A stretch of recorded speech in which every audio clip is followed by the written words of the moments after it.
Quando em 2017 caiu o tema Formação Educacional de Surdos no Brasil, milhares de estudantes travaram, inclusive eu. Mas quem sabia disso que eu vou te falar nesse vídeo, não só não travou, como tirou uma nota altíssima no Enem daquele ano. Hoje eu vou te mostrar a técnica que a gente usa no CRM, que é o meu curso de redação para medicina, para entender absolutamente qualquer tema, mesmo que você nunca tenha ouvido falar sobre ele antes. A maioria das pessoas comete o erro de chegar no Enem com a expectativa de ter adivinhado o tema, de cair um tema que já tinha imaginado, que alguém colocou como apostas de tema, que já tinha alguma familiaridade. Isso é um erro, porque as chances são que você vai errar. E quer saber mais? O Enem nem quer que você adivinhe o tema. O Enem não espera um especialista, ele quer alguém que saiba ler e interpretar o tema na hora. Ou seja, o Enem não quer que você adivinhe, ele quer que você interprete. O segundo erro que muita gente comete, que já determina que a sua nota não vai ser uma nota boa ou bastante,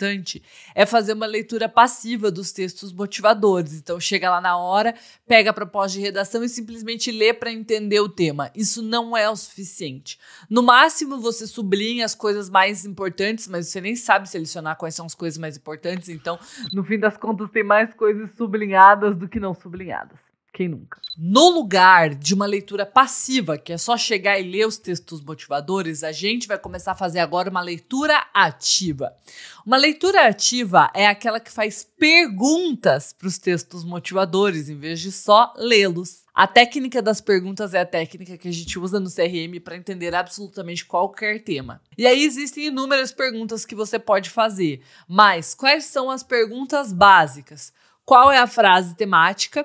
A frase temática é a frase do tema. Então, por exemplo, Formação Educacional de Surdos no Brasil é uma frase temática. Quais são as palavras-chave, que são as palavras que eu tenho que ter na minha cabeça para fazer a redação, senão eu vou tangenciar ou pior, fugir do tema e tirar nota 0. E essas duas coisas são mais fáceis, né? Você simplesmente vai pegar o que tá lá na folha e vai botar. Só que agora começa a ficar um pouco mais difícil.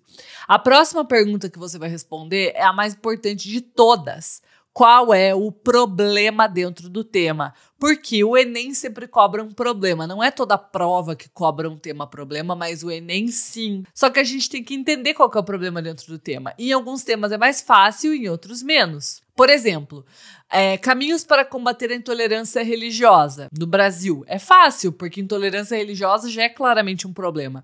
Mas em 2019 o tema foi a democratização do acesso ao cinema no Brasil. E muita gente achou que era um tema positivo, que era para falar bem sobre o cinema. Quando, na verdade, o que a gente tinha que fazer é entender que se o tema é democratização do acesso ao cinema no Brasil, o problema é que no Brasil não há democratização do acesso ao cinema. Ou seja, muitas pessoas não conseguem ir ao cinema, não têm acesso a isso. Seja por questões financeiras, seja por questões geográficas. Depois disso, tem outras coisas que você pode perguntar, como quais são as causas do problema, quem são os responsáveis, quais são as consequências. Essas são informações que podem estar nos textos motivadores em maior ou menor abundância, né? Tem vezes que o Enem capricha, coloca várias causas. Outro ano ele não coloca nada, só consequências. E outro ano ele não coloca nem causas nem consequências. Então são coisas que a gente tem que aprender a pensar também. E esse é o primeiro passo, fazer a técnica das perguntas, para um processo que precisa ser muito bem pensado.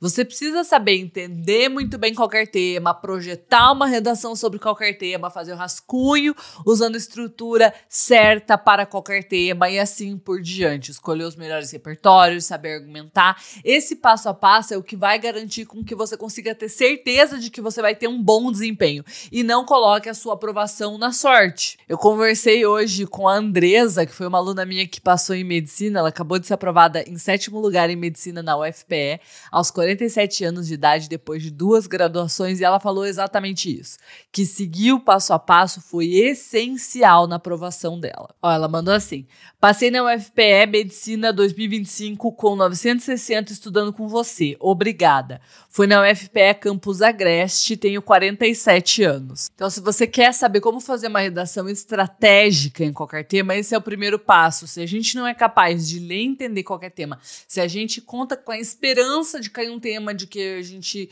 gosta ou com o qual a gente tem intimidade, isso já é um erro muito iniciante. Passar em medicina em 2025 exige mais do que isso. É mais do que saber muitos temas, é saber entender qualquer tema e saber o que fazer quando cair um tema que você não imaginava, sobre o qual você nunca ouviu falar. Exige leitura estratégica, raciocínio lógico e uma boa estrutura invisível. E tudo isso você encontra no CRM, meu curso de redação para medicina, cujas matrículas infelizmente não estão abertas, mas eu vou deixar aqui embaixo a lista de espera.